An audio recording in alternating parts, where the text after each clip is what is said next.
Muy bien, compañeros, ¿qué tal? Ya estamos ahí en el grupo. Adelante, Marisol, continuamos con tu exposición sobre Vygotsky, pensamiento y lenguaje. Gracias, buenas tardes. Bueno, como saben, vamos a seguir hablando y tratando de profundizar un poquito más acerca de los capítulos de Lev Vygotsky acerca del pensamiento y lenguaje.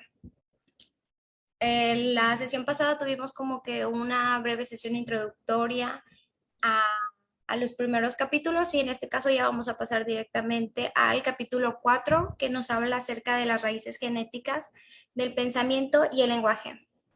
Bueno, nos dice, a través del estudio genético del pensamiento y el lenguaje se ha descubierto que la relación sufre muchos cambios y se ha establecido que sus procesos no son paralelos. Ambas curvas de crecimiento se cruzan y entrecruzan, pueden desenmarañarse y discurrir lado a lado, aún fusionarse por un tiempo, pero siempre vuelven a divergir.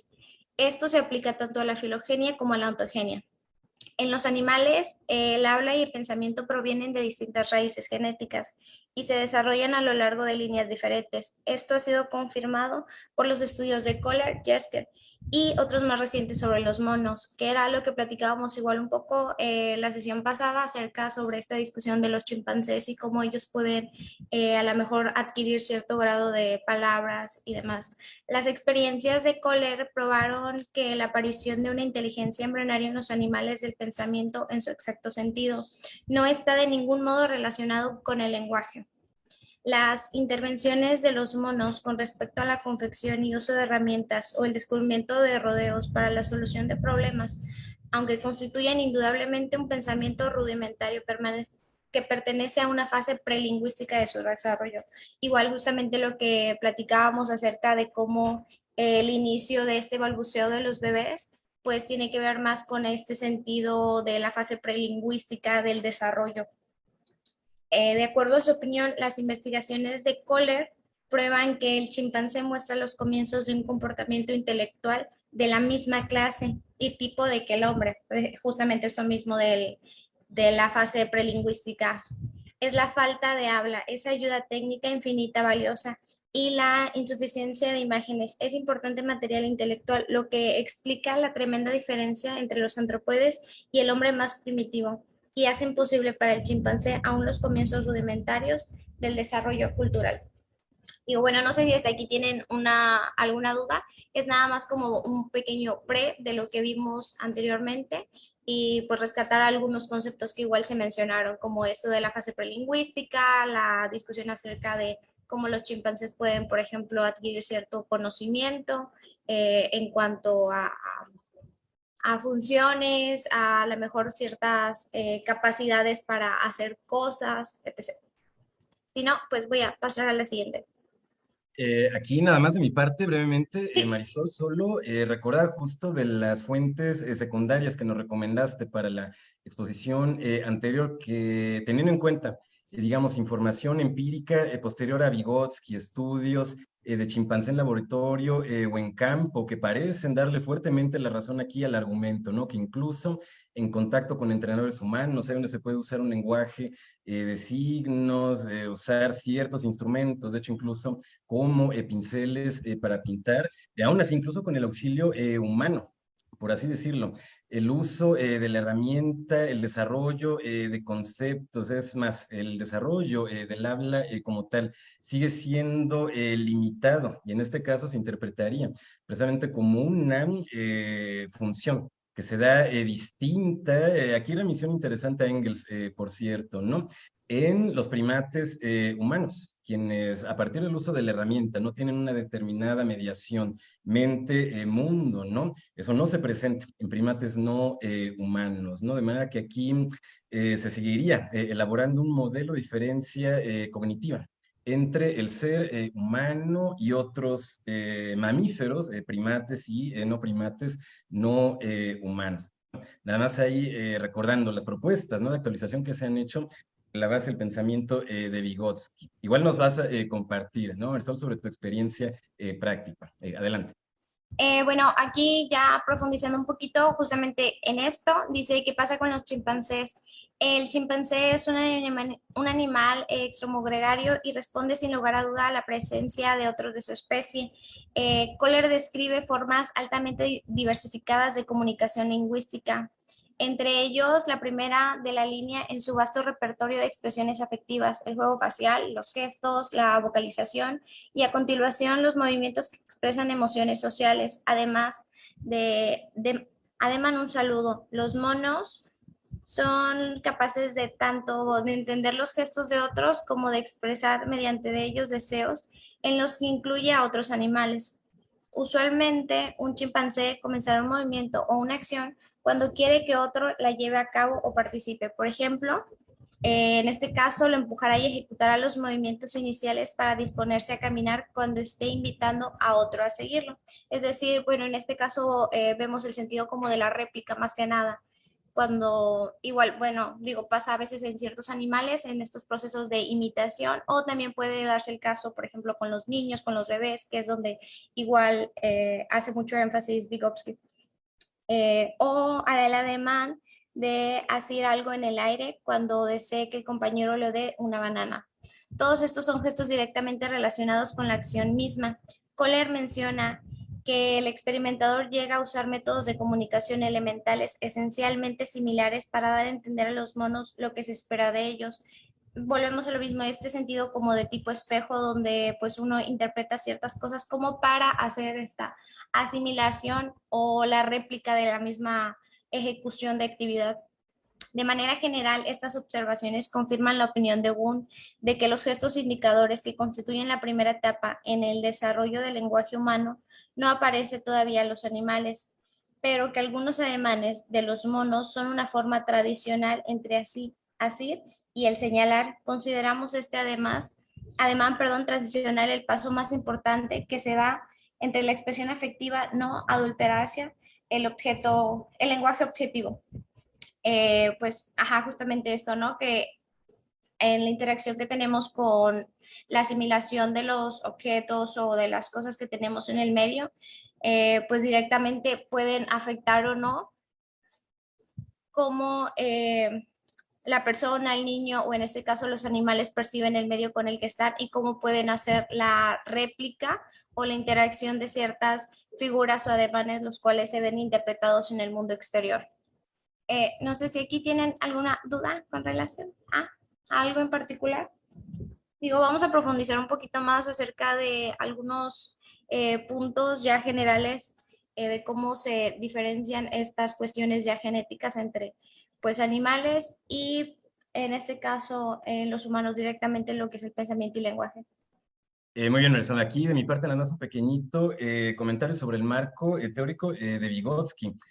Aquí se confiesa abiertamente continuador del método materialista histórico de Marx y de Engels.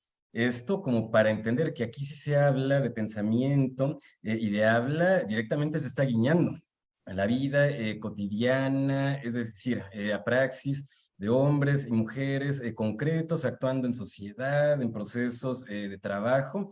Todo esto, de alguna manera, ¿no? Teniendo que ver con la ausencia, en este caso, ¿no? De conceptos sobre el pensamiento, el lenguaje, que no se encuentran conectados directamente con procesos cotidianos de trabajo, de entrenamiento, en el uso de herramientas lingüísticas, ¿no? Para el contacto en sociedad. Entonces, bueno, todo eso resumido en el aspecto praxis al cual lleva a pensar la epistemología materialista de Marx. Es decir, también es, digamos, una concepción sobre la conciencia, el desarrollo psicológico humano, pensada para aplicaciones directas en la vida cotidiana, incluso como estábamos platicando antes, ¿no, Marisol? Sobre presente como auxiliar a niños que tienen problemas presente en el desarrollo de estas capacidades. Entonces, bueno, resaltar siempre, ¿no? El aspecto praxis, relacionar la teoría con la vida cotidiana, ¿no? Lo que aporta en Marx, la historia del pensamiento. Bueno, sí, claro, totalmente cómo esto puede ayudar hoy en día a, bueno, a ciertas funciones o a ciertos trabajos con los cuales se puede interactuar para que las personas sea de cualquier grupo de edad al que pertenezcan, puedan tener como que una mejor interacción o puedan tener una relación un poquito más funcional, intentando rescatar particularmente estos conceptos que hablan acerca de cómo evolucionan y cómo se fusionan todos estos procesos los cuales interactúan. Paso a la siguiente. Yerkes parece ser el único entre los observadores modernos de los monos que explica su carencia de lenguaje por otras razones que no sean las intrínsecas. Su investigación sobre la inteligencia de los orangutanes suministra datos muy similares a los de Kohler, pero llega más allá de sus conclusiones. Admite una idea superior. En los orangutanes es verdad de un niño de 3 años como máximo. Yerkes deduce la ideación simple de las superficialidades similares entre el comportamiento antropoide y el humano. No tiene pruebas objetivas de que los orangutanes resuelvan problemas con la ayuda de la ideación, es decir, imágenes o vestigios de estímulos. Bueno, en este caso la gran diferencia es que, por ejemplo, retomando justo lo que acabo de comentar, cuestión praxis, o práctica totalmente directa con las personas. Aquí sí utilizamos particularmente esto, ¿no? La ideación de imágenes, los estímulos, todo este entorno en el cual pues la persona se está desarrollando y trabajando. Dice, en el estudio de los animales superiores, la analogía puede ser utilizada con el fin dentro de los límites de la objetividad, pero basar su suposición sobre la analogía es difícilmente un procedimiento científico. En relación con estos recientes estudios experimentales y de observación del intelecto y del lenguaje de los chimpancés, Jerkens presenta una nueva e ingeniosa teoría sobre su desarrollo lingüístico para explicar su falta de lenguaje real. Nos dice que las reacciones vocales, dice, son frecuentes y variadas en los chimpancés jóvenes, pero el habla en el sentido humano está ausente. Su aparato fonador está bien desarrollado y funciona como el del hombre. Lo que falla es la tendencia a imitar sonidos. Su mímica dependerá meramente de los estímulos ópticos. Copian las acciones, pero no los sonidos. Son incapaces de realizar lo que los loros hacen exitosamente. Bueno, igual justamente rescatando un poco de lo que platicaba fuera de esto, era también acerca de cómo por ejemplo, puede haber diferentes dificultades en cuestión del habla o procesos lingüísticos, como la tartamudez, entre otros. Sin embargo, puede rescatarse la idea de que a pesar de que los sonidos no pueden ser interpretados totalmente con una fluidez total, sí poseemos esta capacidad de poderlos repetir, a diferencia, pues en este caso de los chimpancés. Dice, si la tendencia imitativa del loro estuviera combinada con el calibre de intelecto del chimpancé, no cabe duda que este último poseería lenguaje, puesto que tiene un mecanismo vocal semejante al del hombre. Así que con un intelecto de tipo y nivel suficientes como para permitirle emitir sonidos que tuvieran la finalidad del verdadero lenguaje. Justamente lo que, pues, en el ser humano sí es posible, mientras las capacidades de entre comillas, vamos a decirlo, sean 100% funcionales o al menos estén en un grado funcional para el desarrollo de la vida. Digo, puede haber situaciones o diferentes casos donde a lo mejor puedan estar presentes, no en un grado 100%, pero sí pueden estar funcionando de alguna manera en la cual nos permita comunicarnos y tener un desarrollo y una interacción social con el medio donde se están desarrollando. Bueno, paso a la siguiente. Dice, las condiciones requeridas para el funcionamiento intelectual efectivo de los monos son también necesarias para el descubrimiento del lenguaje o del uso funcional de los signos. Decididamente no. El descubrimiento del lenguaje no puede en ninguna situación depender de una disposición óptica. Requiere una operación intelectual de un tipo distinto. Justamente lo que les hablaba. Por eso, en cuestión de procesos, praxis, es muy importante tener esto en consideración y el uso de los procesos funcionales. No existen indicios de ninguna clase que pongan de manifiesto que tal operación se encuentra al alcance del chimpancé y muchos investigadores afirman que no poseen esta aptitud. Esta carencia puede ser la diferencia fundamental entre la inteligencia humana y la del chimpancé. Referente a esta descripción del habla de los monos, deseamos aclarar 3 puntos. Primero, la coincidencia de que la producción de sonidos con gestos afectivos especialmente notables cuando los chimpancés están muy excitados, no se limita a los antropoides, es por el contrario muy común entre los animales dotados de voz. Seguramente el lenguaje humano se originó en el mismo tipo de reacciones vocales expresivas. Segundo, los estados afectivos que producen abundantes reacciones vocales en los chimpancés no son favorables para el funcionamiento de la inteligencia. Bueno, a diferencia de los seres humanos en esta etapa prelingüística, donde nosotros empezamos como a balbucear y hacer asociaciones entre objetos y meramente definirlos con un nombre o un concepto, es que se hace esta función. Nos dice Kohler que insiste en que los chimpancés y las reacciones en que las reacciones emocionales, particularmente aquellas de gran intensidad, no admiten una operación intelectual simultánea. Bueno, igual en el caso de los seres humanos, vemos como también esto está relacionado directamente con los sentidos emocionales y afectivos que interactúan tanto con el medio, con las personas y con todo lo que sucede. Y como tercer punto, debe hacerse hincapié nuevamente en que la descarga emocional como tal no es la única función del lenguaje en los monos, como en otros animales y en el hombre, también es un medio de contacto psicológico con otros de su especie.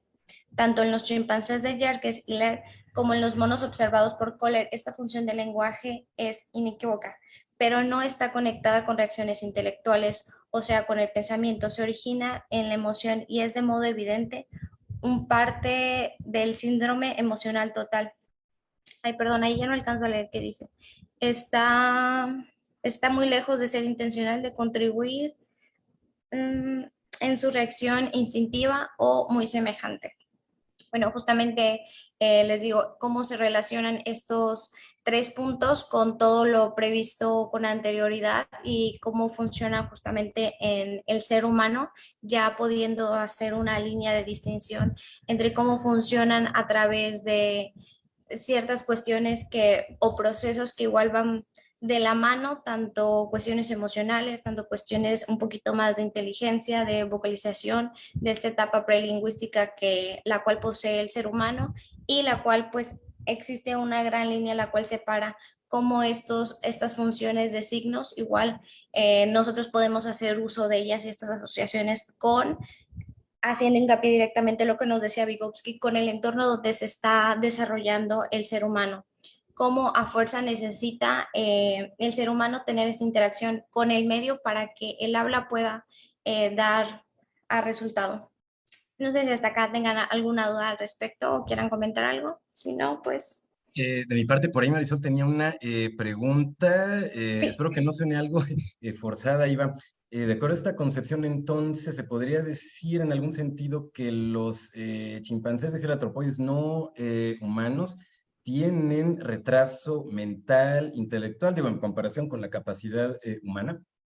A lo mejor no considerarse, o a lo mejor no puedo definirla como tal, como un retraso, porque hablando, digamos, desde la línea de los como un promedio desde su medio intelectual para ellos, no sé cómo explicarlo, como desde su especie misma, a lo mejor no va a estar considerado como un retraso en ellos, puesto que, ajá, o sea, es como el promedio, digamos, es como nosotros como seres humanos tenemos un promedio en cuanto a nivel intelectual.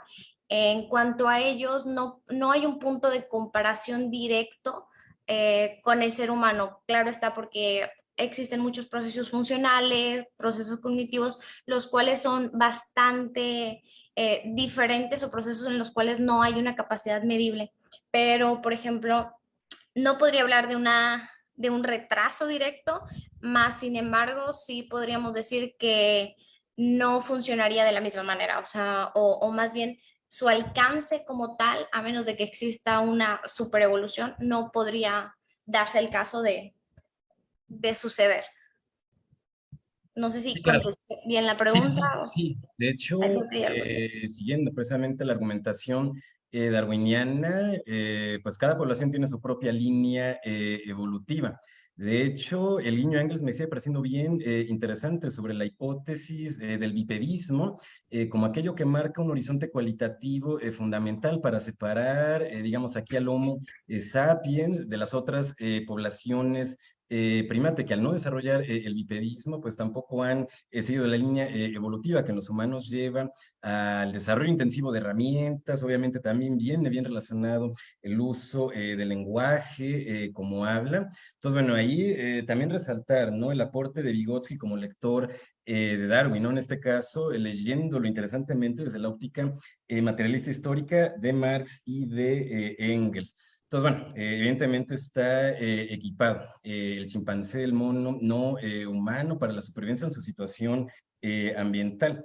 Lo que sí me parece bien interesante de estos experimentos que comenta Vygotsky es que hasta cierto punto el desarrollo del primate no humano y del infante humano es equiparable, aunque sí sea un horizonte cualitativo donde la resolución de problemas, ahí viene, me parece, el aspecto concreto de la inteligencia, manifiesta en los niños humanos un horizonte muy distinto al cual, ahí sí, en la raíz evolutiva material, el primate no humano no puede llegar. Entonces, bueno, también mencionar, ¿no? Mucho de esta argumentación pues proviene de observación comparativa del desarrollo de niños y de infantes chimpancé y otros monos. Sí, así es totalmente, digo, cómo esta función evolutiva puede afectar también, tanto nos puede ayudar o en este caso podemos ver esta gran diferencia. Por eso una invitación al compañero Daniel en su momento a participar. Igual puedo adelantar un aspecto aquí, Marisol. Antonio Damasio, por ejemplo, propone un concepto de función ejecutiva, donde se encontraría, tal es el tema aquí de Vygotsky, ¿no? De Ajá, resolución de problemas, sí, sobre todo esto, proyección de fines a largo plazo, además de su ejecución. Yo iría en el argumento, Damasio, que bebe mucho, ¿no? De neurobiología contemporánea, en la cual el propio Damasio también contribuye. Desde ahí, me parece, se podría concluir que la mayor magnitud, digamos, de neuronas en la corteza cerebral y en el cerebelo humano, en comparación a otros primates, es lo que marca una mayor capacidad ejecutiva en términos de proyección y realización de fines, a lo cual por ese lado material, neurobiológico, primates no humanos no llegarían ahí, o en términos muy burdos sería, les faltan neuronas. Acá en el argumento, ¿no? Sigue implícito también el bipedismo, por lo menos en la línea de Engels, aquí seguida por Vygotsky. Por ahí veo que ya respondió, nada más era como para poner un poco en contexto. ok, ok, gracias. Igual vi que acaban de mandar otro, pero no sé si abrirlo para que no le salga aquí directamente en la pantalla. Híjole, sí, ya, la verdad aquí no sé cómo funciona eso, pero igual aquí a efectos de la discusión, voy a leer lo que apuntó el Ajá, compañero Daniel. ok. Dice, dice que lo tiene que pensar, pero acá nos adelanta algo de su pensamiento. Dice, pero sin duda para Damasio, los monos, que de hecho si él igual llega a investigar en sus propios laboratorios, ellos creo que solo se quedarían con una ejecución más por parte, solo el sistema límbico, en la que no hay una gran interacción con la corteza cerebral y demás, lo que hace que el humano tenga mayor alcance en tu acción. Bueno, de mi parte, te sigo, Daniel. No, comentaría la función ejecutiva como proyección de fines, de metas a largo plazo, como algo en este modelo propio a la cognición humana, que esta capacidad ejecutiva, ¿no? Que se podría presentar en seres humanos sanos, ¿no? No en primates no humanos. La función requiere determinada estructura neuronal en la corteza cerebral, en el cerebelo, pero de nuevo, acá siguiendo el argumento materialista de Engels y de Vygotsky, me atrevo a poner en nuestros términos que esa función ejecutiva requiere bipedismo, incluso a nivel histórico, evolutivo. Pues bueno, eso de mi parte. Igual, si nos quieres comentar algo sobre la función ejecutiva de Marisol o ampliar, Daniel, sería muy interesante. Nos dice Sebastián, no puedo evitar pensar que fuera de los chimpancés, donde según lo visto su uso de la voz expresa estados emocionales de manera instintiva y no intencional, ¿cómo se ha de interpretar casos como el de los gatos cuyo uso de la voz se supone que proviene de la necesidad de comunicarse con los seres humanos? ¿Sigue siendo válido enfocar esta comparativa en especies como los primates? Ahí la pregunta, Marisol. A ver, ¿me puedes volver a leer la pregunta? O sea, creo que nada más es lo último acerca sobre... Ah, ok. Bueno, En la última parte dice, Sí. ¿sigue siendo válido enfocar esta comparativa en especies como los primates? Supongo sobre la necesidad de comunicación. 100%, creo que, bueno, desde un punto de vista psicológico, siempre es bien visto la comunicación o, bueno, en este caso la interacción dentro de la misma especie. No sé si precisamente a lo mejor sea punto de comparación entre una especie y otra, pero dentro de la misma especie me resulta muy interesante el hecho a lo mejor de estudiar cómo funciona, que creo que igual hay muchos estudios con relación a, ahorita no se me viene ninguno directamente, objetivamente a la mano, pero cómo las diferentes especies pueden, además de los sonidos o estas vocalizaciones, por así llamarlo, cómo interfieren en cuestiones, sí, a lo mejor un tanto emocionales, vamos a decir, de especie a especie y cómo son bastante... me llama mucho la atención, digo, cuando decimos que es directamente a lo mejor del gato hacia el humano, porque sería muy interesante primero analizar cómo es directamente entre la misma especie para luego poder hacer una línea de comparación de la especie hacia el humano. Digo, no sé si contesté tu pregunta. eh, o si te confundí un poquito más, o si quieres como seguir en esta misma línea. Muy bien, ahí queda abierto, sí, el micrófono, el chat también si quieren plantear más preguntas, algún comentario. En relación a la intervención de Sebastián, del contenido de Vygotsky me viene a la mente una demarcación entre lo que sería algo así como la vocalización en humanos y en primates no humanos, que tendría la característica de poder hacerse permanente, digamos, en relación al objeto o a la denominación de la acción, digamos, ahí en el carácter performativo, mientras que en gatos y en perros, es decir, en mamíferos no primates, no se da esa tendencia a hacer permanente la vocalización, a adaptarla, es decir, de hecho, a usar algo así como la praxis de ensayo y error para adaptar la vocalización que primates humanos y no humanos pueden adaptar precisamente esta vocalización en relación ahí a otros mamíferos donde parece que no se podría aprender por ensayo y error a emitir la vocalización adecuada para un fin, por así decirlo, solo como un comentario. Sí, digo, totalmente, creo que estoy totalmente de acuerdo con el comentario, o sea, me parece bastante acertado.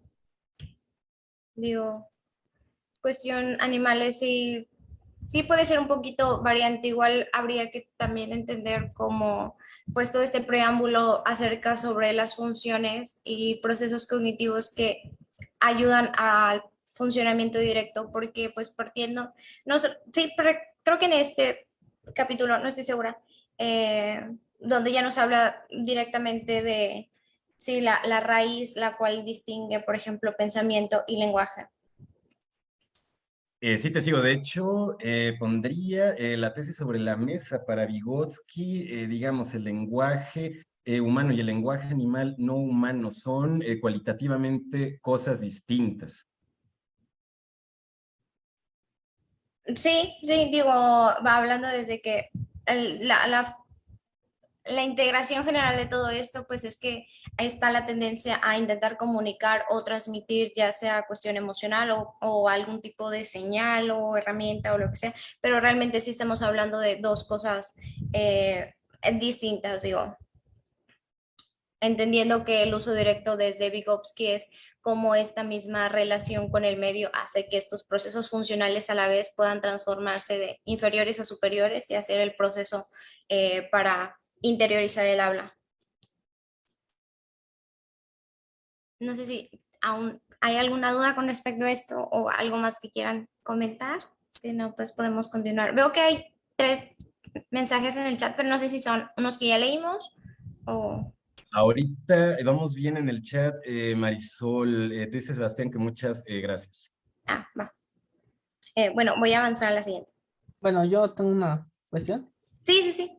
Eh, Adelante. en respuesta a lo que estaba comentando, bueno, antes de que leyéramos la pregunta de Sebastián, Sí, bueno, no lo sé, no tengo bien claro, pero creo que, bueno, se me ocurre un par de ideas desde Damasio, igual a completando lo que había comentado justamente de los experimentos, les digo que él igual tuvo experimentos en su propio laboratorio con pues chimpancés y etcétera, y ahí es cuando se da cuenta que cuando le removía una parte de la amígdala y bueno, en general toda esa parte que comprende pues el sistema límbico, había cambios radicales en el comportamiento pues, de los chimpancés, ¿no? No controlaban sus, por así decirlo, sus emociones más primitivas, ¿no? Y hasta se volvía un caso clínico porque se podía decir, ¿no? Que pues estos monos sufrían pues no sé, de cuestiones que sufren los humanos cotidianamente, no sé, nerviosismo, eh, paranoia, etcétera, etcétera. Y es un, bueno, aquí como que el intercruzamiento con Damasio es muy interesante y por el momento se me ocurren un par de ideas. Eh, con respecto a lo que estaba comentando, bueno, primero quiero completar que en efecto yo creo que aparte de que pues en los mundos no hay esta parte de la corteza cerebral y pues toda esta maquinaria neural, como lo menciona Damasio, eso evita un poco que pues se puedan desarrollar y tener el mismo nivel cognitivo que pues los humanos, ¿no?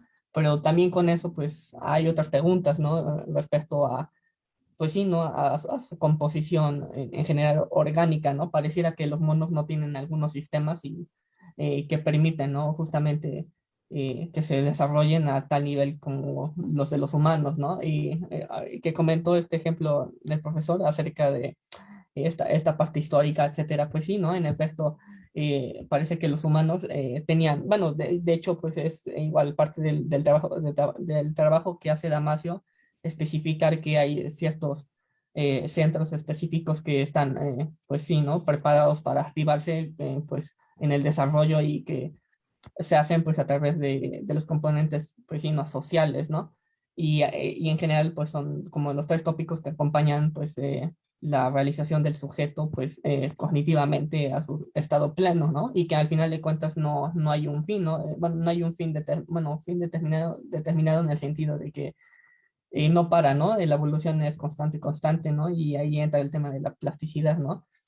Y bueno, sin embargo, pareciera que en algunos chimpancés, pues no están esos sistemas prefijados, ¿no? Y bueno, igual caben ahí preguntas, ¿no? De por qué no existen estos sistemas y ni siquiera pareciera que están esos componentes genéticos para que pues puedan evolucionar, ¿no? Y bueno, ahí igual no hay más cuestiones de la evolución, ¿no? Sin embargo, creo que está muy perfijada esta parte que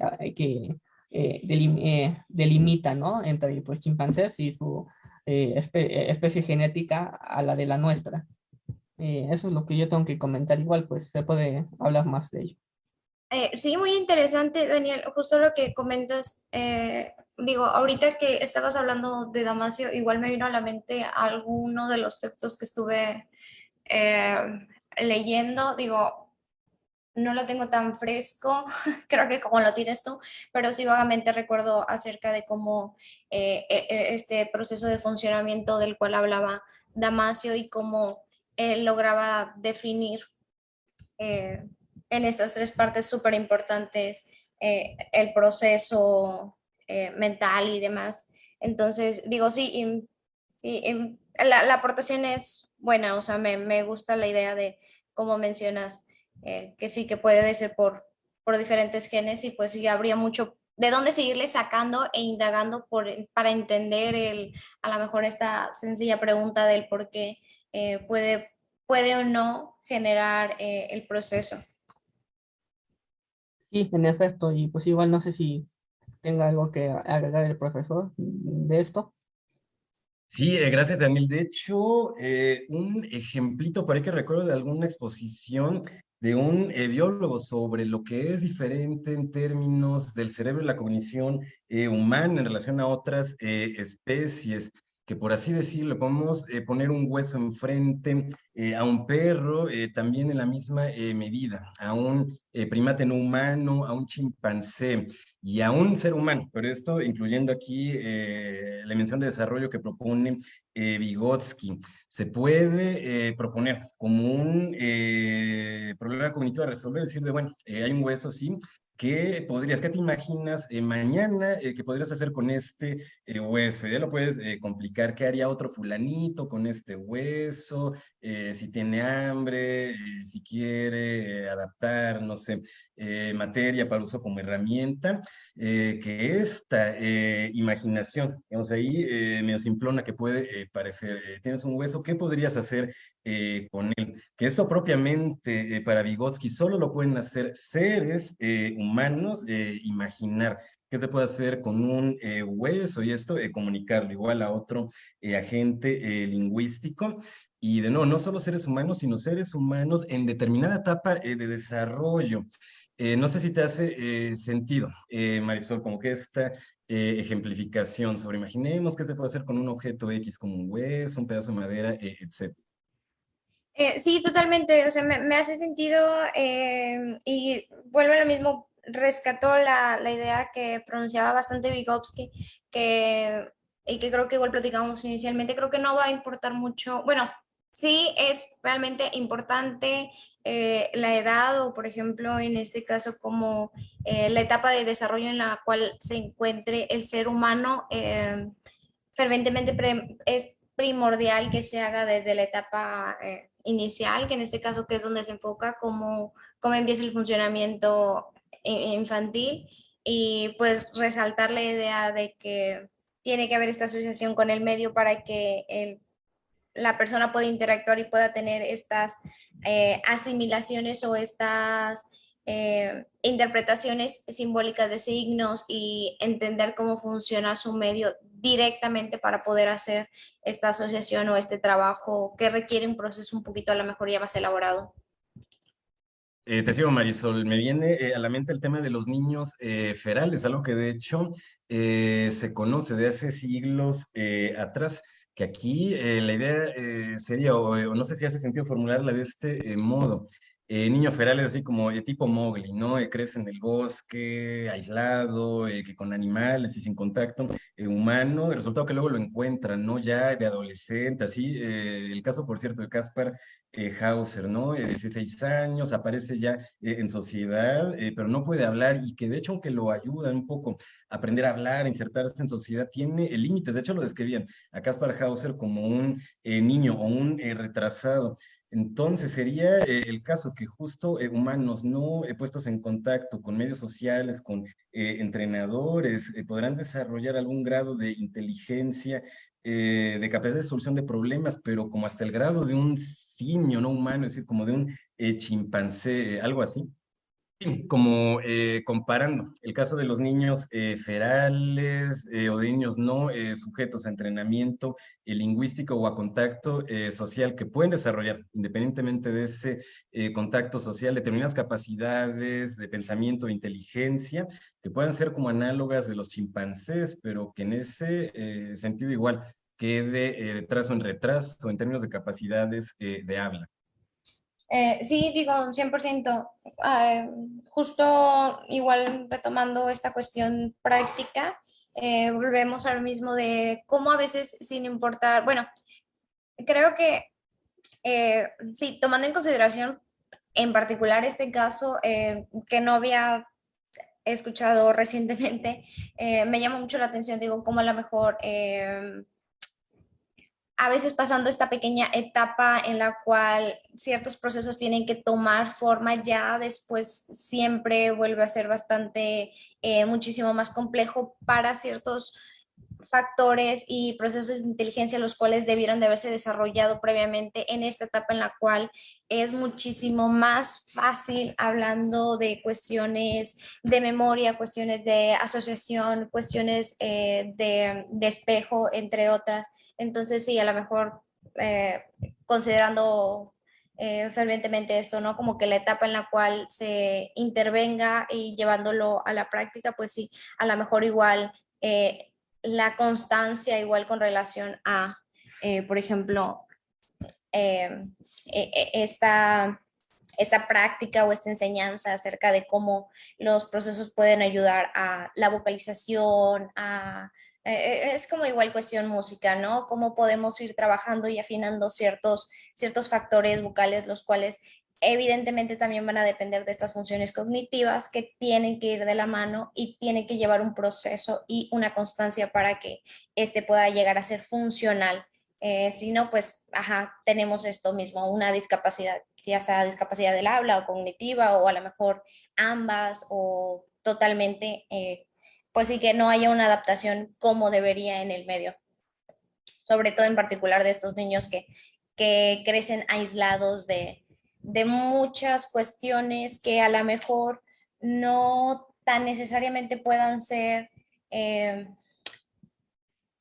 como por ejemplo sonidos, o sino más bien este medio de asociación, el cual lo hace eh, meramente por especie al estar junto con más miembros de la misma especie, que si ya vamos a cuestiones evolutivas, fue así como empezaron los diferentes lenguajes, etc., etc., ¿no? Fue ya como por estas pequeñas comunidades que se iban dando, iban fortaleciendo. Digo, en caso de estos niños, a lo mejor pienso, sí, totalmente arraigados de tener un contacto con alguno de su misma especie. Dice, el lenguaje y la inteligencia de los monos. Podemos ahora resumir nuestras conclusiones que nos serían útiles en el análisis posterior. Uno, que pensamiento y lenguaje tienen diferentes raíces genéticas, lo que ya habíamos estado y hemos estado en constante discusión. Las dos funciones se desarrollan a lo largo de líneas diferentes, independientemente una de otra. Es decir, sí hasta cierto punto tienen una conexión, más no se requiere una para el funcionamiento de la otra, más nunca se dejan totalmente desligadas. Un poquito complejo, pero ahí está. No existe una correlación definida y constante entre ellos, justamente esto mismo, que tiene que ver un punto con el otro. Digo, están en constante, pero no necesariamente tienen que existir ambos. Y los antropoides ponen de manifiesto una inteligencia semejante a la del hombre en ciertos aspectos, el uso embrionario de herramientas y un lenguaje en parte parecido al humano en aspectos totalmente distintos. Nos dice el aspecto fonético de su lenguaje, su función de descarga a los comienzos de una función ya meramente social. Como punto número 5, la estrecha correspondencia entre las características de pensamiento y lenguaje del hombre está ausente en los antropoides. Y finalmente, en la filogenia y el pensamiento son claramente discernibles una fase preintelectual en el desarrollo del habla y una fase prelingüística. A Bueno, ver, sí, aquí te apoyo en el 6. En la filogenia del pensamiento y el lenguaje son claramente discernibles una fase preintelectual en el desarrollo del habla y una fase prelingüística en el desarrollo del pensamiento. Y de nuevo aquí me atrevo a poner sobre la mesa otra vez a Damasio y declarar el lenguaje primate no humano no sirve, no se usa para comunicar fines a otros miembros de la especie para su posible realización a largo plazo. Ese motivo es propio solamente de seres humanos. sí, sí, totalmente. Bueno, ahorita que comentan acerca del lenguaje, pues sí, en efecto, también pienso eso sobre lo que opinaría Damasio. Igual están, ¿no? Estas investigaciones acerca de los lenguajes, pues en los animales, ¿no? Que al final de cuentas no es bueno, o sea, al principio cuando se empezó a investigar, por ejemplo, el lenguaje entre las abejas, etcétera, ¿no? Que pues sí, entre las hormigas, pues sí, no, al final de cuentas son maneras de comunicación en realidad refinadas, pero al final de cuentas sí se realizan de una manera pues medio mecanizada, ¿no? No totalmente con plena conciencia, ¿no? A diferencia con el lenguaje humano, y igual ahí radicaría una característica para diferenciar entre pues ambos tipos de lenguaje que pues sí difieren en realidad bastante, ¿no? Si uno se pone a estudiarlos, pues sí, ¿no? Con... eh, pues de manera bastante específica. De hecho, ahí en eco de la intervención de Daniel, me viene en la mente, incluso se puede hasta dar alguna presión de técnica mayor, de por ejemplo lo que hacen las hormigas al dejar compuestos químicos, como para que sigan otras hormigas, hay un caminito, señal, sería un concepto en este caso distinto al de signo lingüístico. Ya como decía Daniel, bajo esta óptica en Vygotsky no se pensaría que hay una, digamos, intención, acto mental en la hormiga, al dejar ahí la señal química, es más bien algo inmediato, instinto, que no correlaciona aquí para nada en el uso de signos en seres humanos. Es decir, es comunicación distinta, digamos, entre hormigas y entre humano y humano. Sí, sí, sí, o sea, sí estamos hablando de, ajá, dos cosas, digo, a lo mejor sí comunicación, pero por dos líneas totalmente diferentes. A lo mejor una puede ser como adaptativa, supervivencia, especie, y una pues ya un poquito más evolutiva. Aquí nos dice, ontogénicamente. La relación entre el desarrollo del pensamiento y del lenguaje es mucho más intrincada y oscura, pero aquí también podemos distinguir dos líneas separadas que emergen de dos raíces genéticas diferentes, pues lo que venimos platicando igual desde hace ya un buen ratito. La existencia de una fase prelingüística del desarrollo del pensamiento de los niños ha sido recientemente corroborada por pruebas objetivas. Los experimentos de Kohler con los chimpancés convenientemente modificados fueron llevados a cabo con niños que todavía no habían aprendido a hablar. El mismo Kohler efectuó ocasionalmente experiencias con niños con el propósito de establecer comparaciones y Buehler llevó a cabo un estudio sistemático de entre los mismos lineamientos. Tanto en los experimentos realizados con niños como los efectuados con monos, los descubrimientos fueron similares. Desde hace tiempo se conocen las raíces preintelectuales del habla en el desarrollo infantil. Hablábamos del balbuceo, los gritos, que pues eran los que, digo, desde la primera presentación como que se tenían sobre la mesa.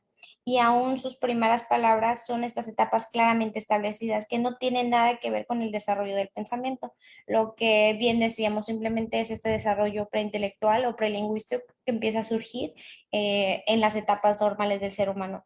Estas manifestaciones han sido consideradas como formas predominantemente emocionales de la conducta, pues ya ligadas un poquito más a cuestiones psicológicas, más bien cómo damos a conocer esta cuestión, sí, de emociones a través de ciertas palabras o a través de ciertos gestos, llantos o situaciones que van sucediendo con el exterior y que vamos intentando hacer que funcione con nuestro medio, por ejemplo, cuando pues el niño tiene hambre o algo así, llorar, hacer gestos, gritos, que no precisamente tienen que tener una palabra en particular o algo que sea totalmente definido, simplemente es esta cuestión que utilizamos para comunicarnos sin que necesariamente sea pues el habla o directamente tampoco el pensamiento o algo por el estilo, simplemente como por mera supervivencia acerca de cuestiones olvidé la palabra, pero es como fisiológicas, perdón, ¿no? O sea, como cuestiones más fisiológicas como el baño, comer, etc. Sobre la comunicación química que dice Daniel Orgánica en los animales, que aquí, digamos, en Vygotsky se invocarían, pienso, ¿no? Tales categorías como lo simbólico, el uso significativo del signo. Definitivamente por este lado. En torno a la cognición animal no humana, no se podría considerar el uso, digamos, de la inteligencia en ese aspecto como para dar alcance a resolución de problemas a largo plazo. Lo que voy a apuntar acá, igual, hay en consonancia con lo que apunta Daniel, que parece ser aquí para Vygotsky el caso que el animal no humano está algo así como limitado a una inmediatez en su operación con el medio ambiente y que el ser humano ahí en diferencia pues sí puede establecer más mediaciones. Sí, sí, sí, digo, ahí sí creo que no cabe ninguna duda, pero sí, justo lo que igual platicaba hace un segundo acerca de cómo pues cada especie tiene esta pequeña diferencia entre especie y especie y cómo también pueden hacerlo los seres humanos y que de igual manera puede ser bastante diferente de especie a humano, como por ejemplo, creo que es más una cuestión emocional y a lo mejor puede ser como tipo intuitiva, como la relación del ser humano con los perros, con los gatos, no sé, por ejemplo, en esta cuestión, caballos o que pueden también funcionar como para terapias, que ya son como cuestiones un poquito más, a lo mejor también podrá decir físicas, pero me reitero, son como cuestiones un poquito ya más meramente emocionales, que no descarto que son como una idea de comunicación, sí, y funcionalmente sí, pero pues sí es como una línea totalmente diferente.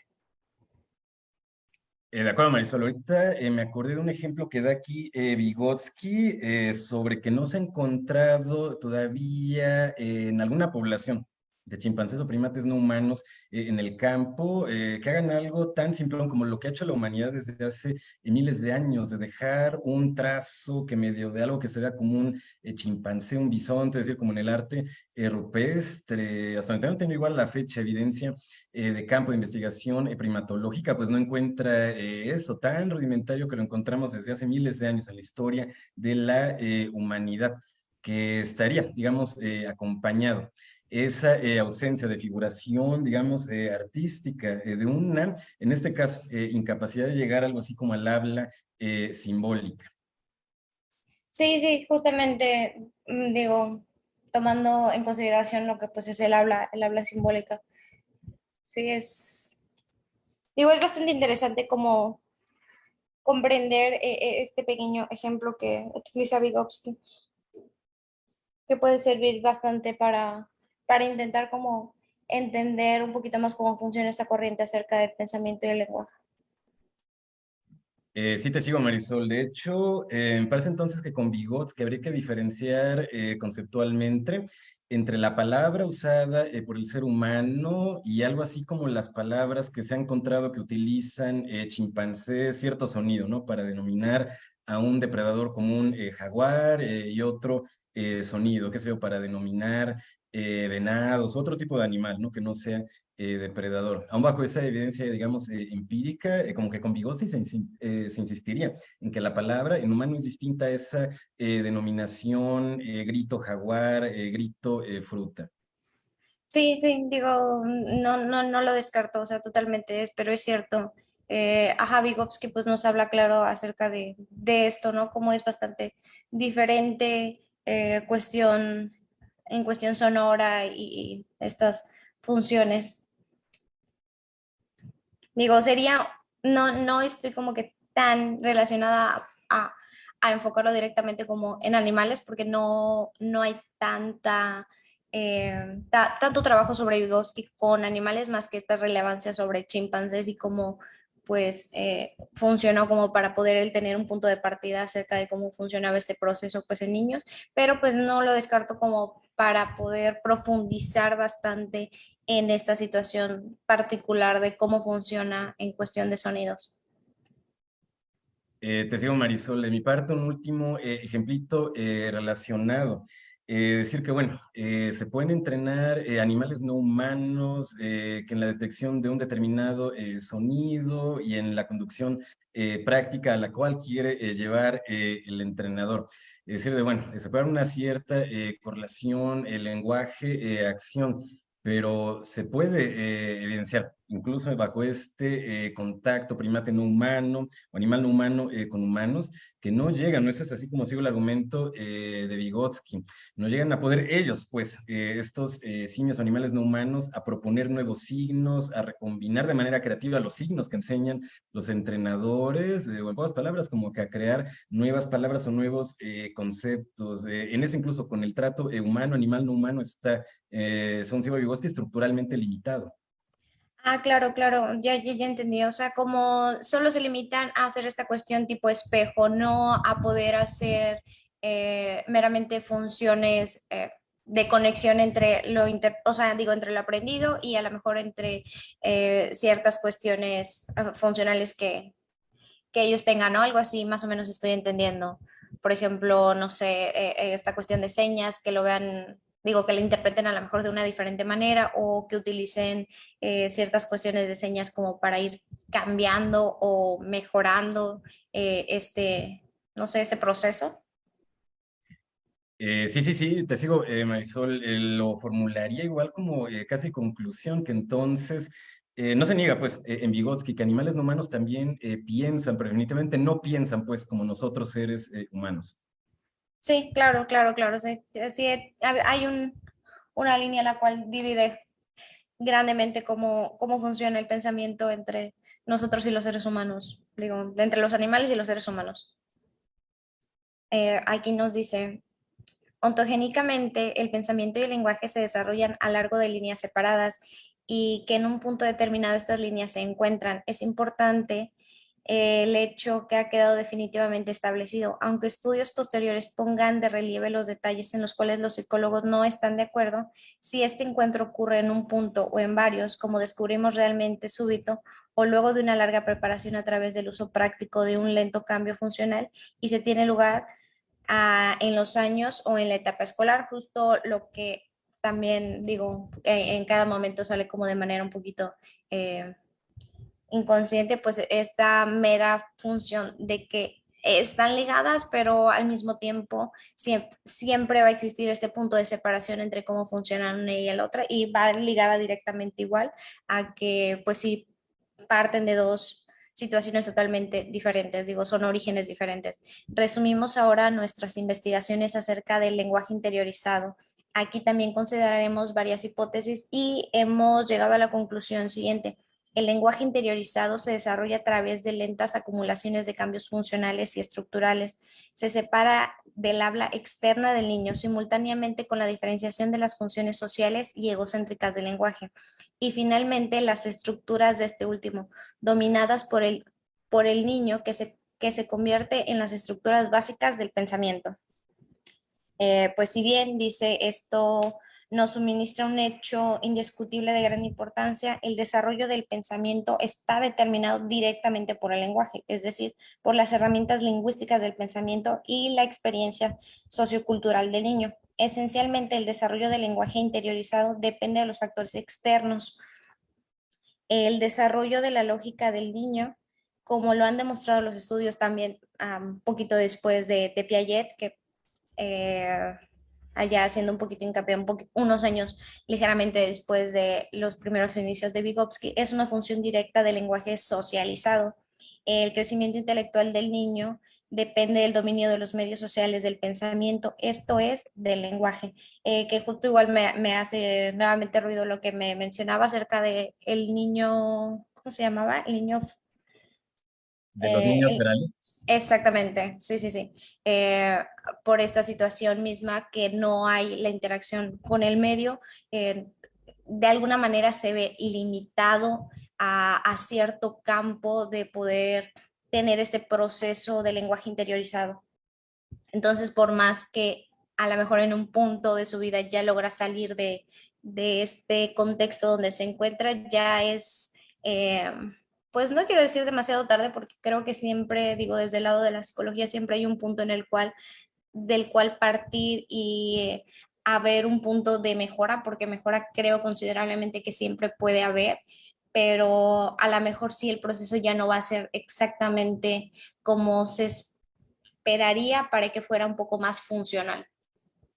No De sé acuerdo, si, Marisol, pero sí, nada más ahí la idea que Luria continúa el trabajo de Vygotsky, igual de hecho es el siguiente seminario, y ese podría explorar el argumento del desarrollo de las redes neuronales, que hay momentos críticos en la neurogénesis que ya para la situación de un adulto o de alguien ya como en este caso de Kaspar Hauser a los 16 años, ponerse en contacto con la comunidad lingüística muy tarde como para poder desarrollar toda la gama de capacidades que el niño en el contacto social sí podría evidenciar. sí, sí, claro, sí, ya es, digo, desde el punto de la psicología, los primeros años de vida se consideran realmente cruciales para muchas cosas y para muchas funciones y procesos de, eh, vale la redundancia, funcionales para la vida, para una vida un poquito con mejor calidad, etc. Entonces sí puede ser bastante complejo a lo mejor el caso. Sí, en este caso, digamos, en torno a poblaciones infantiles, hay con Vygotsky toda la esperanza, convicción metodológica práctica de que se puede ayudar justo a adquirir estas herramientas, aun cuando haya niños con algún retraso o con alguna, en comparativa, disfunción, ¿no? Con el resto de la población. Con niños, en pocas palabras, ¿no? Sí se puede, gracias a Vygotsky, intervenir. Sí, sí, digo, a lo mejor, reitero, no va a ser tan grande el avance, por así decirlo, porque puede haber siempre cuestiones limitantes adicionales pero sí es un poquito más funcionable o un poco, eh, como que hay un abanico más grande de posibilidades desde las cuales poder trabajar e ir adaptando diferentes campos y prácticas para que estos se puedan volver realmente funcionales para una vida. Eh, que a veces cuando ya hay una cierta edad, estos se ven sesgados precisamente por estos primeros años en los cuales ya se tiene a lo mejor, entre comillas, medio social en el cual se desarrolló y se vio limitado sonante el hecho de que es el mismo medio, o sea, pueda llegar a limitar las cuestiones funcionales, pero pues así es, ¿no? Digo, también va a depender bastante del tipo de medio social en el cual la persona, niño o lo que sea, esté interactuando o en este caso existiendo y coexistiendo con el entorno. Bueno, pasamos al capítulo 5, que se llama Un estudio experimental de la formación del concepto. Aquí nos dice, al estudiar la palabra aisladamente se coloca el proceso en un plano puramente verbal que no es característico del pensamiento infantil y la relación del concepto con la realidad permanente sin explorar justamente esto por el medio social donde pues nos vemos en interacción entre comillas, la mayoría de los niños o la población.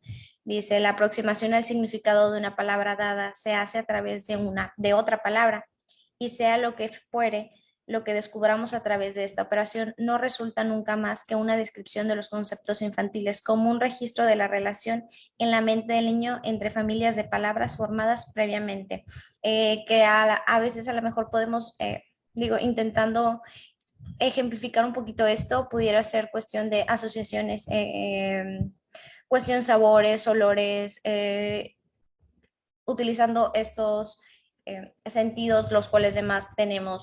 Pasa algo bastante similar en cuestión palabras, ¿no? Que pues es nada más como la mera descripción de el concepto.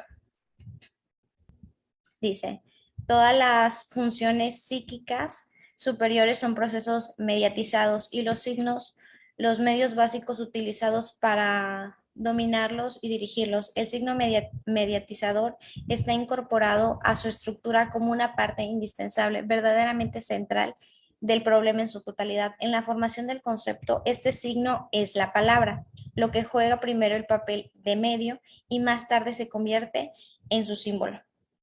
En las experiencias de H no se ha presentado suficiente atención a este papel de la palabra. Su estudio, aunque posee el mérito de haber desacreditado de una vez y para siempre el punto de vista mecanista de la formación del concepto, no ha revelado la verdadera naturaleza del proceso, genética, funcional o estructuralmente. Ha tomado otra dirección.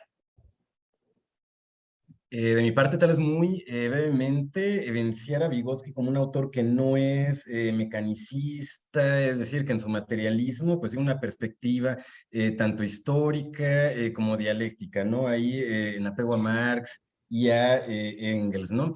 Que en este caso, lo que se puede señalar también como parte de esta adhesión a la tradición marxista es el apego, en este caso, de la categoría concepto a procesos de la vida cotidiana y también hay, como nos decías, Marisola, interacciones concretas, persona.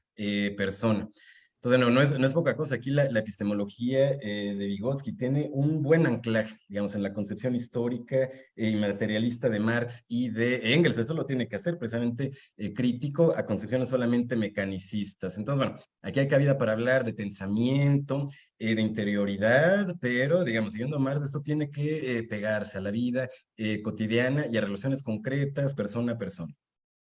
Sí, sí, sí, totalmente. Digo, aquí nada más es como un punto para partir acerca sobre este capítulo, pero totalmente de acuerdo. Dice, la evolución de los procesos de los cuales resulta eventualmente la formación del concepto comienza en la primera infancia, pero las funciones intelectuales que en una combinación específica forman la base psicológica del proceso de formación del concepto maduran, toman forma y se desarrollan solamente en la pubertad. Antes de esa edad encontramos determinadas formaciones intelectuales que cumplen funciones similares a la de los verdaderos conceptos, que solo aparecerán más tarde. Aquí no sé si recuerdan un poquito acerca de las funciones que se mencionaban en la primera sesión, que eran estas funciones inferiores y posteriormente superiores.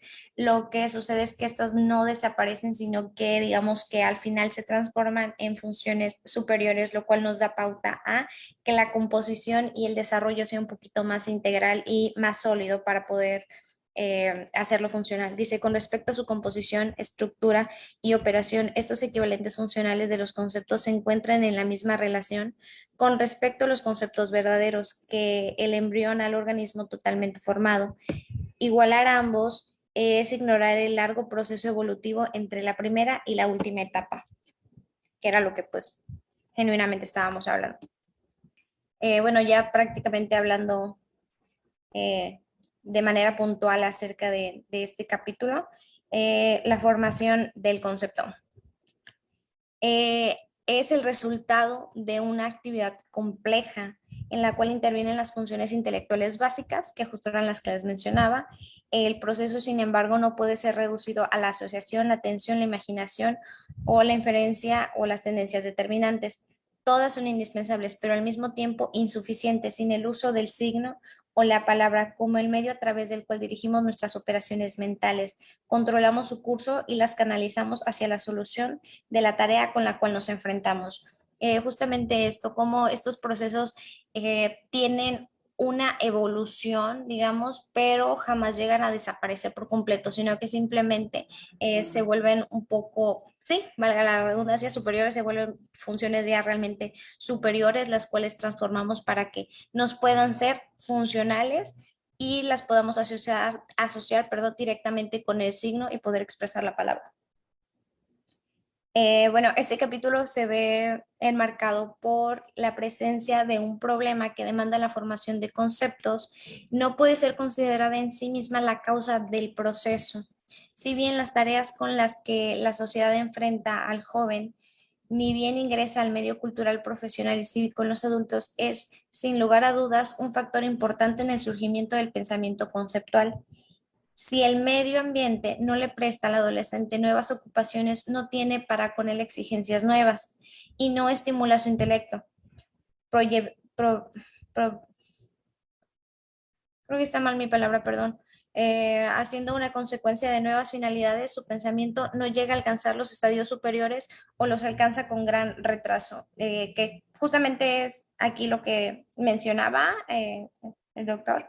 Eh, Cómo estas situaciones pueden generar a lo mejor cierto retraso en cuanto a la evolución que se debe tener, pero digamos que si podemos trabajar en ellas, vamos a alcanzarlas a lo mejor en una medida muchísimo más lenta.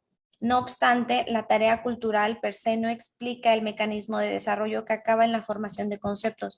El investigador debe dirigir sus esfuerzos a comprender los vínculos, a comprender los vínculos intrínsecos entre las tareas externas y la dinámica del desarrollo, y considera la formación del concepto como una función del crecimiento social y cultural total del adolescente que afecta no solo a los contenidos, sino también al método de su pensamiento. Pues como genuinamente esto va funcionando a través de un proceso tiempo en el cual ya dejamos de hacer estas pequeñas descripciones, sino como que ya realmente sí, conceptualizamos y asociamos signo-concepto y podemos emerger una palabra totalmente sin la necesidad de hacer esta descripción, sino que ya asumimos un, un conjunto, vamos a decirlo, palabra ya totalmente para nombrar esta integración. Bueno, realmente este capítulo es bastante sencillo hasta cierto punto, porque pues nada más es como logramos entender cómo se hace concepto directamente. No sé si alguien tiene alguna duda o algo que aportar en esto, si no, igual y continuamos y ya pasaríamos al último capítulo. Adelante, Marisol. Yo acá solo me preguntaba este capítulo sobre los experimentos que con bloques de colores, palabras inventadas. O sea, así como, ¿cómo era el marco metodológico de Vygotsky? Que, digamos, lo sigo en una como imagen general. Lo que a lo mejor no sé del todo era como que las precisiones. Digo, no es un manual, por así decirlo, ¿no? De procedimientos experimentales, pero sí, igual, si quieres, perdón, así en términos sencillos, ¿cómo se evalúa? ¿Cómo se ve, pues, una población de niños? Ya en campo o en algún tipo de entorno experimental, esto de la formación de los conceptos. Te vas a ir bien en concreto sobre estos experimentos que con bloques y palabras inventadas. Ah, ok, ok.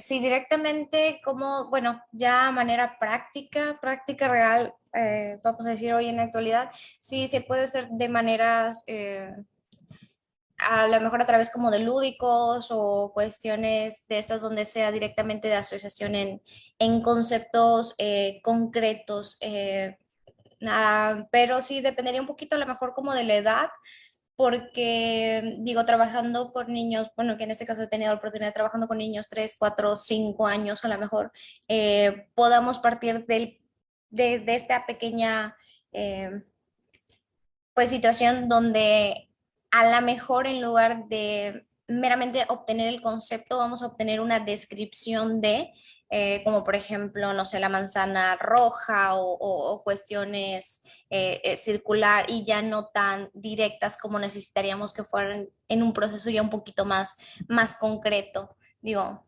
nada más como para dar una idea, pero sí puede ser directamente trabajada desde este punto.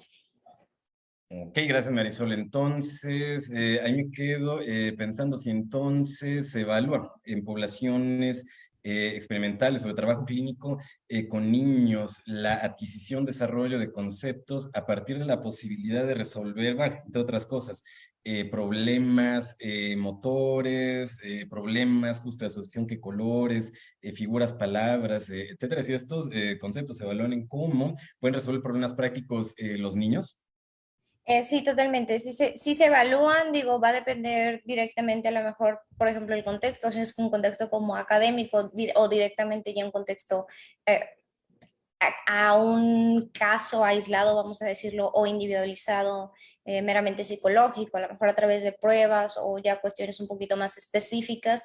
eh, pero sí, o sea, directamente sí debería de haber alguna medida en la cual, digo, va a depender bastante porque usualmente no existe un rango para medirlo, digo, si a lo mejor no se detectan ciertos factores en los cuales pueda haber una interrogante ahí que nos pueda hacer ruido entre que haya una descripción y un concepto ya totalmente exacto.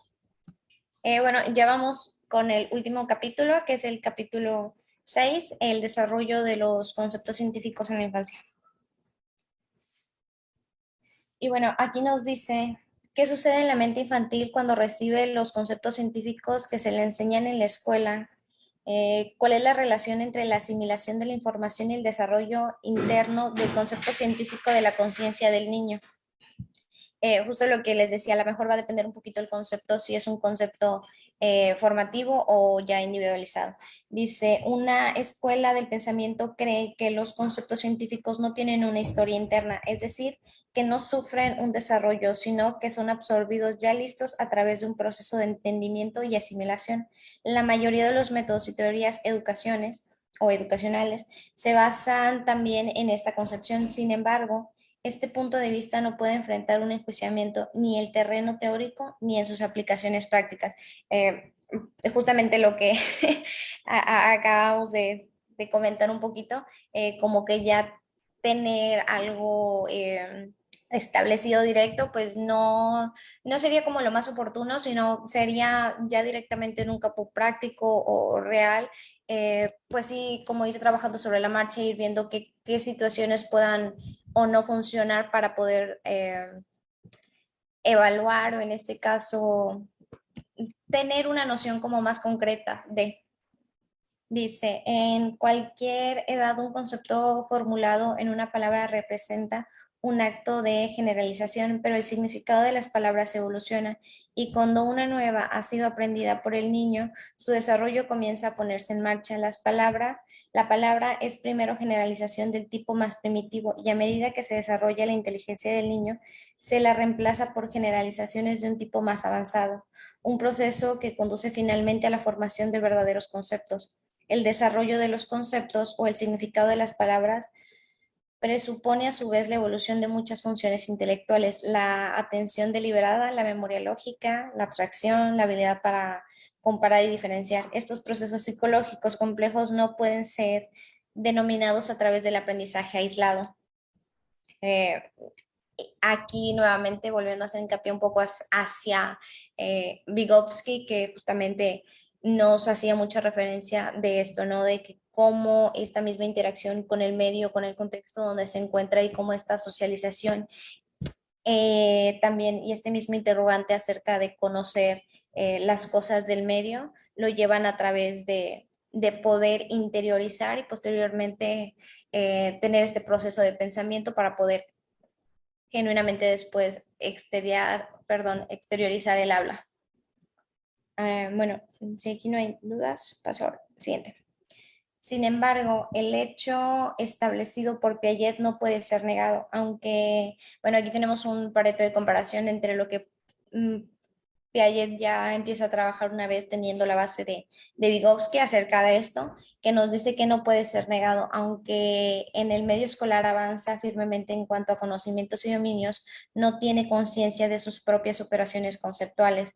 Todas las funciones mentales básicas se tornan deliberadas durante la edad escolar, salvo el intelecto, que pues este sí puede ser directamente medido o en este caso puesto a prueba. Dice, para resolver esta aparente paradoja debemos volver a las leyes básicas que gobiernan el desarrollo psicológico. Una de ellas es que la conciencia y el control aparecen solamente en en la última etapa del desarrollo psicológico. Una de ellas es que la conciencia y el control aparecen solamente en la última etapa del desarrollo de una función, después de haber sido utilizada y puesta en práctica inconsciente y espontáneamente. Para poder someter una función al control intelectual y volitivo, primero debemos poseerla. Justamente esto, ¿no? Para poder hacer cualquier interacción o lo que sea, pues sí necesitamos tener las riendas, como normalmente decimos, de esta situación para poder comprender hacia dónde está yendo la situación. Luego nos dice, la introducción escolar induce el tipo generalizador de percepción y juega así un papel decisivo al hacer que el niño tenga conciencia de su propio proceso mental. Los conceptos científicos, con su jerarquía sistemática de intercalaciones, parece ser el medio dentro del cual se desarrolla en una primera etapa el conocimiento y las destrezas para ser transmitidas más tarde a otros conceptos y a otras áreas del pensamiento. Justo también lo que les comentaba acerca de cómo una función puede ayudarnos a otras, vale la redundancia, funciones para hacer estas interrelaciones y que estas puedan tener un proceso. La conciencia reflexiva lleva al niño, perdón, a través de los portales de los conceptos científicos. No sé si aquí tengan algo que comentar o algo que aportar.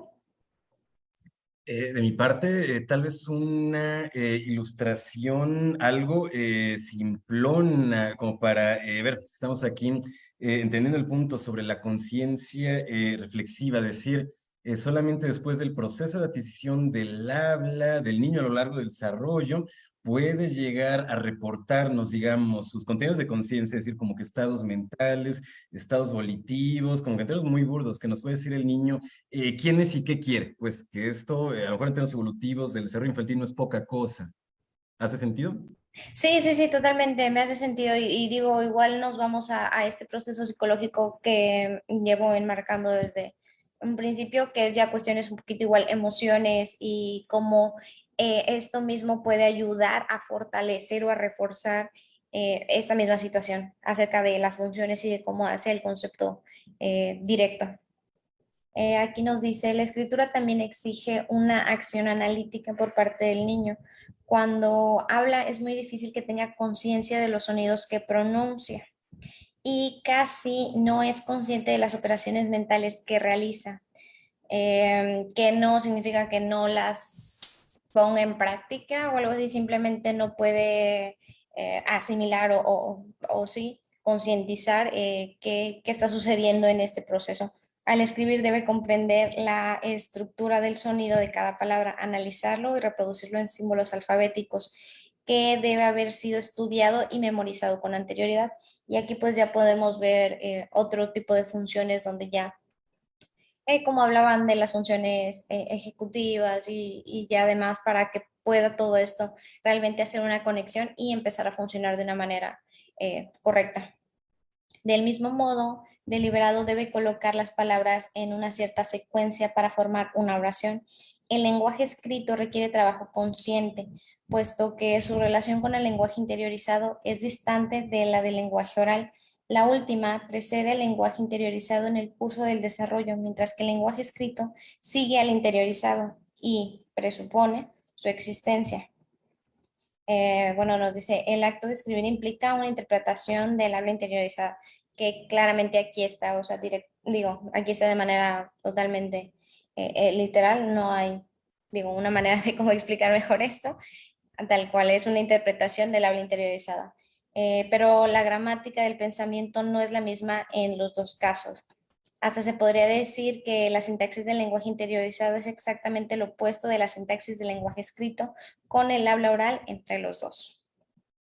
Bueno, voy a pasar a la siguiente que habla igual directamente de esto, del lenguaje interiorizado y de cómo funciona. Bueno, pues nos dice que el lenguaje interiorizado es habla condensada, abreviada. El lenguaje escrito se despliega hasta su grado más amplio. El lenguaje interiorizado es casi totalmente predictivo, puesto que la situación o el tema es siempre conocido por lo que piensa, justamente asociando al contexto donde se encuentra la persona, niño o situación. El lenguaje escrito, por el contrario, debe explicar la situación en su totalidad para que este resulte inteligible, es decir, pues ya tiene que ser un poquito más descriptivo y directamente hacer otros procesos los cuales implican sí que lo exteriorice y realmente que lo plasme. El cambio desde el lenguaje interiorizado compacto al máximo al lenguaje escrito sumamente detallado requiere lo que se ha llamado una semántica deliberada, una estructuración intencional de la trama del significado.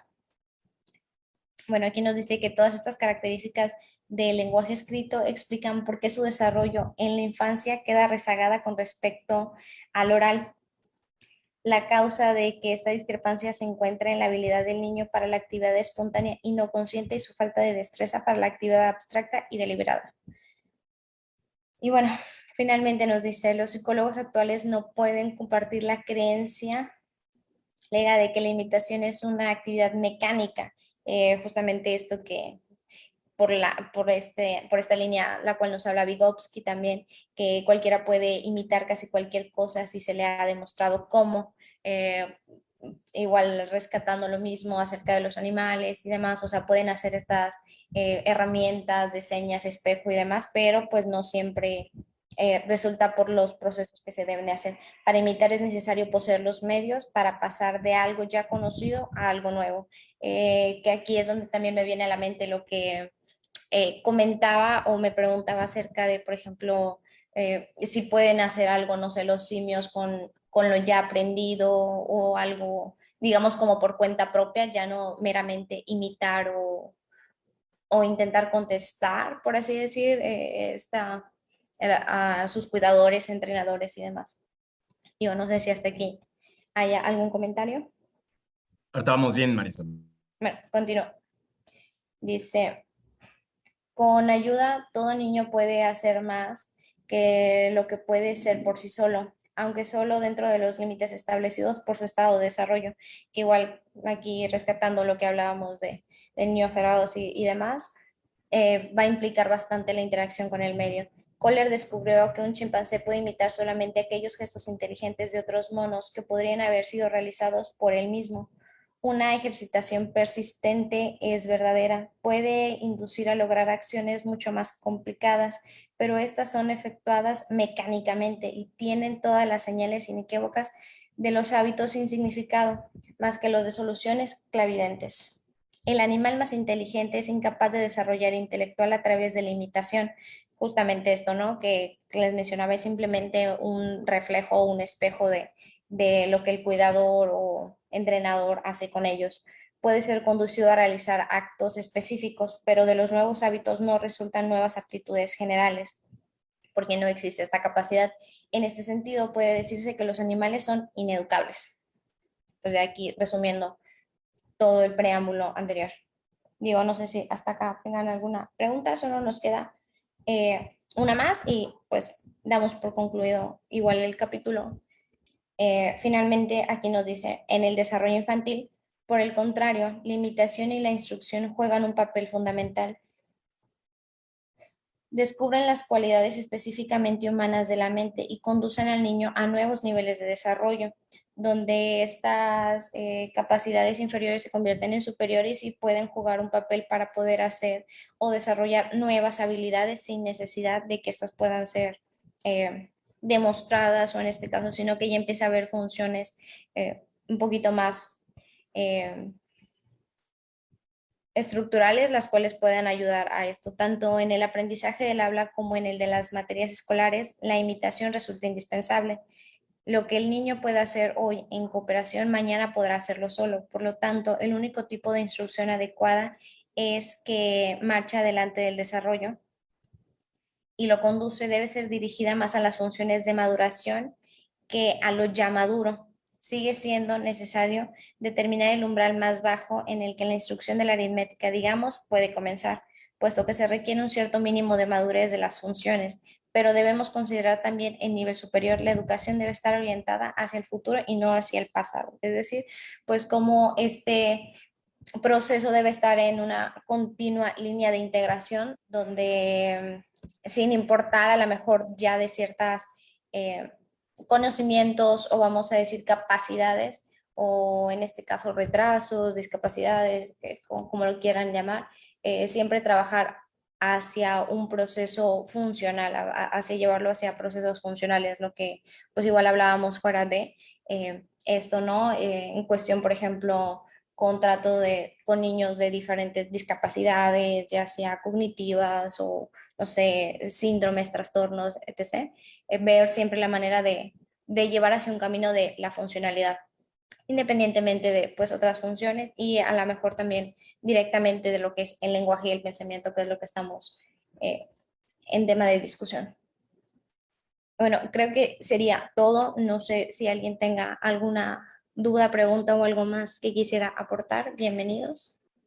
No, muchas gracias, Marisol, por tu exposición. De hecho, bien interesante esta última diapositiva sobre lo relevante de Vygotsky para procesos educativos contemporáneos en términos de adaptar los contenidos, es decir, las instituciones educativas justo a esta lógica de desarrollo de, el infante, ¿no? De su pensamiento y de su habla. Precisamente, bueno, y que igual es en ese sentido interesante aquí escuchar exposiciones sobre Vygotsky, en el sentido que están trabajando con poblaciones concretas, donde se tiene que desarrollar determinada capacidad para el buen funcionamiento, ¿no? Del individuo, aquí del niño en la sociedad. En ese sentido, igual me sigo preguntando, Marisol, ¿qué te deja Vygotsky, en este caso, como para praxis psicológica actual, desarrollo de capacidades en poblaciones infantiles determinadas, con algún retraso? Es decir, Vygotsky, ¿qué nos